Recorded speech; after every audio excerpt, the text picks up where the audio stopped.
Maing adlaw. Karon magluto tayo ta kaila mo ani. Bagungon siya ang tawag sa amo ani sa Bisaya. Ang tawag pud sa Bacano ani is chupakulo. Chupakulo. Chupakulo tungod kay imo siyang supsupon, chupa. Ana. So ipakita na ko guys kung paunsa ang way sa among pagluto ani ug paunsa pod ang sa inyo ha. Wala ko kabalo kung unsa inyong way pero kung unsa ang ako mao na ang amo Charot.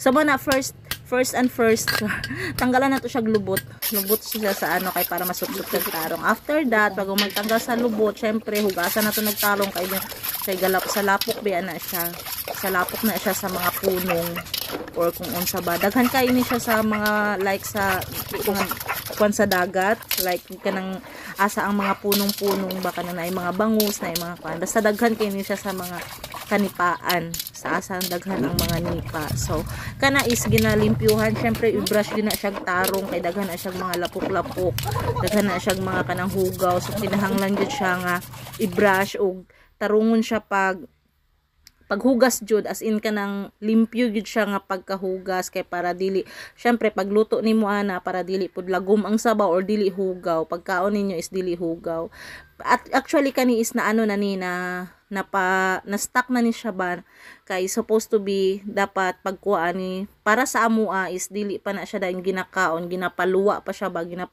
ginapastay pa siya sa mga pila ka days bago siya lutuon kay para ang iyang mga kinaon ato manggawas na. So kana is gihugasan din na siya tarong i-brush as in tapos hugasan nga kanang mag-clear na bitaw iyang tubig nga wala na kay makita nga kanang lapok-lapok or unsa ba na siya mga balas kasi daghan kay na siya. So kana is ginahugasan na namo na humanak na ako siya og brush syempre pasensyahan din nimo siya og brush masking gagmay siya pasensyahan din nimo siya pero sulit man pud pagkaon nimo kay lami ang good food siya. Ambot lang kung nakakaon na mo ani guys sa inyo ha pero sa amo ay per me ani makakaon per me basta dalan pero magpalit pwede lang pod. Daghan man ni sa merkado siguro ambot lang pobre ra gyud makarelate ani.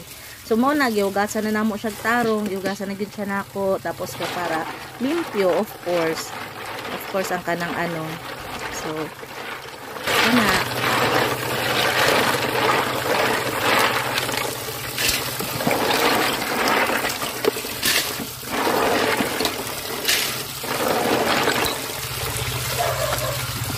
for the third time humanami og hugas og limpyo na gyud kay na siya guys.